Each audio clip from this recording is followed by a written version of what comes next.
കലാലയങ്ങളിൽ റാഗിംഗ് നിയന്ത്രിക്കാൻ ചട്ടം രൂപീകരിക്കേണ്ടതുണ്ടോ എന്ന് സർക്കാർ പരിശോധിക്കണമെന്ന് സ്പീക്കർ എൻ ഷംസീർ. കാൽ നൂറ്റാണ്ട് മുമ്പ് റാഗിംഗ് നിരോധന നിയമം സഭ പാസാക്കുമ്പോഴുള്ള സാഹചര്യമല്ല ഇപ്പോഴുള്ളത്. അതിനാൽ ചട്ടങ്ങളിൽ മാറ്റം വരേണ്ടതുണ്ട്. നിലവിലെ ചട്ടങ്ങളിലെ ദൗർബല്യങ്ങൾ മുതലെടുത്ത് ഇപ്പോഴും റാഗിംഗ് നടക്കുന്നുണ്ടെന്നും സ്പീക്കർ ചൂണ്ടിക്കാട്ടി.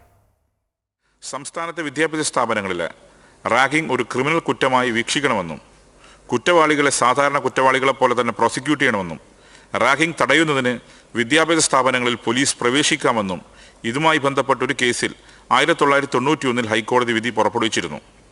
അതിനെ തുടർന്ന് സർക്കാർ വിവിധ എക്സിക്യൂട്ടീവ് ഉത്തരവുകൾ പുറത്തുവരികയുണ്ടായെങ്കിലും അതിനുദ്ദേശിച്ച ഫലം ഉണ്ടാകാതിരുന്നതിനാൽ റാഗിങ്ങിൻ്റെ പേരിൽ വിദ്യാർത്ഥികളെ തുടർന്ന് ക്രൂരമായി പീഡിപ്പിക്കുന്നതായി ശ്രദ്ധയിൽപ്പെട്ട സാഹചര്യത്തിലാണ് 10ാം കേരള നിയമസഭയിൽ 1998 ഏപ്രിൽ 21 കേരള റാഗിംഗ് നിരോധന നിയമം പാസാക്കിയത്.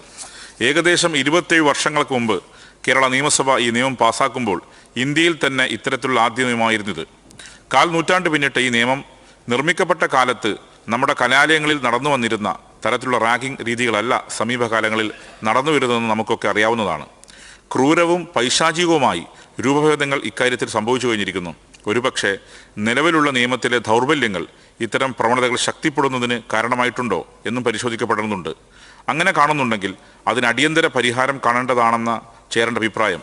ഇവിടെ പരാമർശിക്കപ്പെട്ട UGC റെഗുലേഷൻ എന്നത് ഒരു റെഗുലേഷൻ മാത്രമാണ്. ഒരു നിയമനിർമ്മാണ സഭ പാസാക്കിയ നിയമത്തിന്മേൽ അതിന് അതിപ്രഭാവം നൽകേണ്ട കാര്യമില്ലെന്നാണ് കാണുന്നത്. റാഗിംഗ് എന്ന പേരിൽ നമ്മുടെ കലാലയങ്ങളിൽ വർഷങ്ങളായി നടന്നു വരുന്ന ഏറ്റവും പ്രാകൃതമായ കുറ്റകൃത്യങ്ങൾ ഫലപ്രദമായി തടയുന്നതിന് 1998 നിയമത്തിൽ ഏതെങ്കിലും തരത്തിലുള്ള കൂട്ടിച്ചേർക്കലുകൾ ആവശ്യമുണ്ടോ എന്ന് നിയമത്തിലെ വ്യവസ്ഥകൾ കൂടുതൽ കാര്യക്ഷമമായും സമയബന്ധിതമായും നടപ്പാക്കുന്നതിലേക്കായി വിശദമായ ചട്ടങ്ങൾ രൂപീകരിക്കേണ്ടതുണ്ടോ എന്നും നിലവിലെ സാഹചര്യത്തിൽ സർക്കാർ വിശദമായി പരിശോധിക്കണമെന്ന് ചെയർ നിർദ്ദേശിക്കുന്നു.